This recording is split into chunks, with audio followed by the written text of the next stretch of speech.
65 lakh voters को हटा दिया। 65 लाख वोटर्स बांग्लादेश से आया, 65 लाख वोटर्स पूरा बिहारी लोग आए।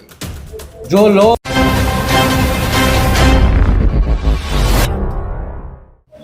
पुराना विधानसभा में एक अहम बैठक का आयोजन किया गया था, जिसमें झारखंड प्रभारी के राजू भी आए हुए थे। साथ ही उन्होंने कहा कि कांग्रेस को निचले स्तर से जो है आगे करना है, ताकि कांग्रेस का जो स्तर है वो काफ़ी बढ़ते जाए। साथ ही उन्होंने कहा कि जिस तरह से वोट चोर गद्दी छोड़ के नारे को लेकर लगातार विभिन्न राज्यों में भी राहुल गांधी के द्वारा जो है कैंपेन चलाया जा रहा है, इसी के साथ झारखंड के जो है तमाम जो है पंचायत स्तर तक भी हम काम करेंगे। साथ ही प्रत्येक घर जाकर सिग्नेचर लेने का भी काम करेंगे। इसके साथ ही उन्होंने कहा कि जिस तरह से विस्थापन और रिम्स 2 का जो मामला है, उन मामलों को लेकर के हमने 3 सदस्यीय टीम की गठन की थी और उन्होंने जाकर रिपोर्ट भी सौंपा है। साथ ही उन्होंने कहा कि इन तमाम मामलों को लेकर के हम आगे भी जो है कि केंद्र सरकार अवगत कराने का काम।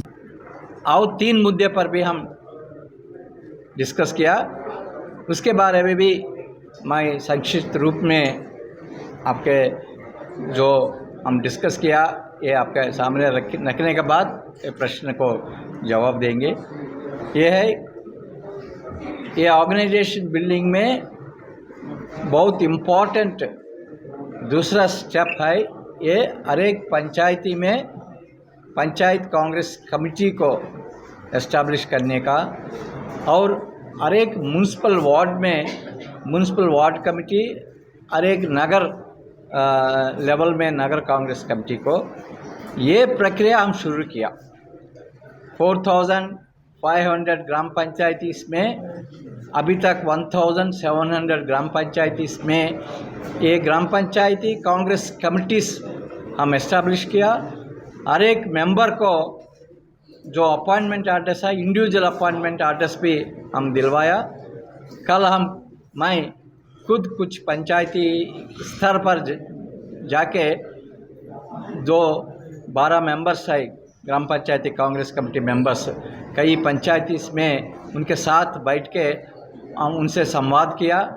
ये बहुत इम्पोर्टेंट कदम है कांग्रेस पार्टी को, क्योंकि कांग्रेस पार्टी फील्ड स्तर पर मजबूत होना, ये पीसीसी, ये पंचायत कांग्रेस कमिटीज़, उनको फाउंडेशंस तरह हम देके, ये सभी को हम अच्छी तरह ट्रेनिंग देके कैसा कांग्रेस पार्टी को मजबूत करना, और हर एक पंचायती में हम BLA बूथ लेवल एजेंट्स को भी हम आइडेंटिफाई किया। ये बूथ लेवल एजेंट्स को भी हम अच्छी तरह ट्रेनिंग करके, अगर झारखंड में जब स्पेशल इंटेंसिव रिवीजन होगा, उसी टाइम में हम कोशिश करेंगे हमारा वोट हम सेफगार्ड करने के लिए। ये मुद्दे हम डिस्कस किया, प्रोग्रेस रिव्यू किया।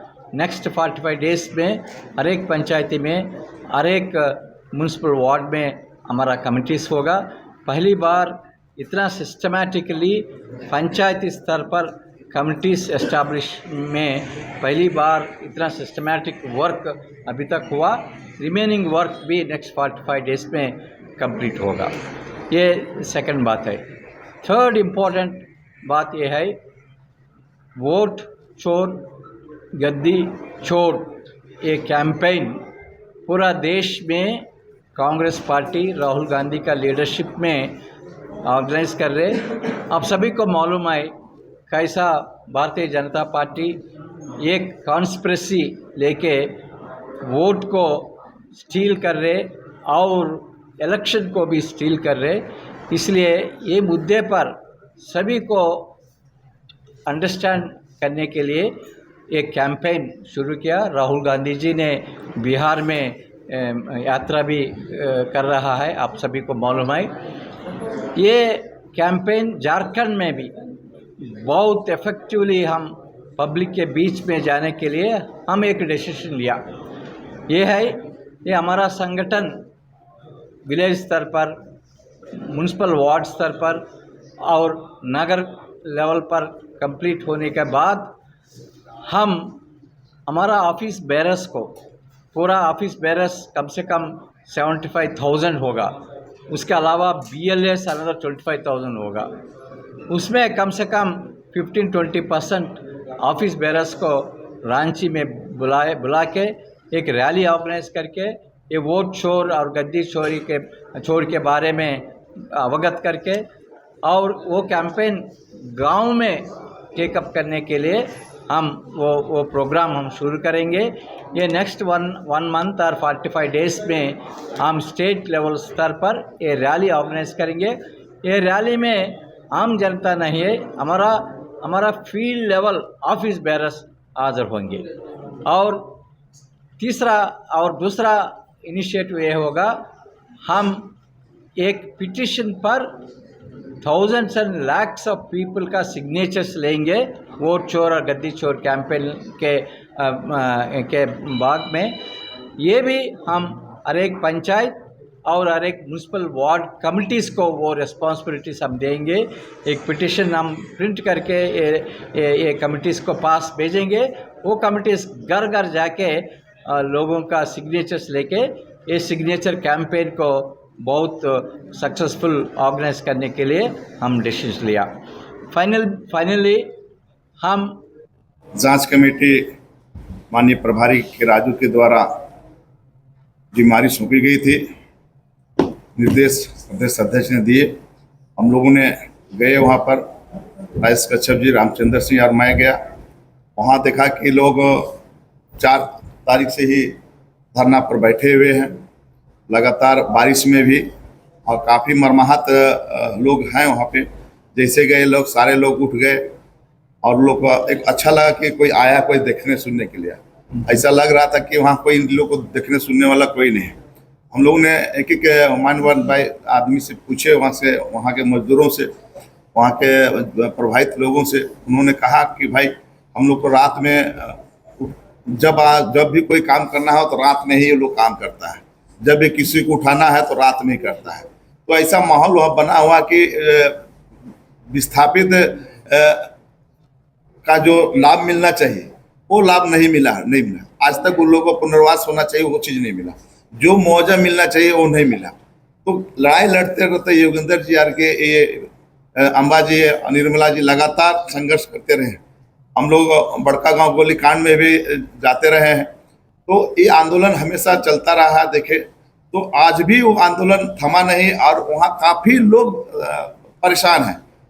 कल हमारे साथ प्रमुख साहब भी आए थे, वहाँ से प्रमुख से भी हमने हकीकत जानने का प्रयास किया, मेरे आवास में आए थे। तो उन्होंने भी कहा कि भैया पैसा तो अभी के हिसाब से मतलब 5 लाख से शुरुआत हुई थी, जो 25 लाख तक इन्होंने लड़ाई लड़के प्रति एकड़ दिलाने का काम किए, लेकिन अभी भी वहाँ पूरा पैसा नहीं दिया गया है और मनमानी ढंग से वहाँ कोयला का खनन कार्य चल रहा है।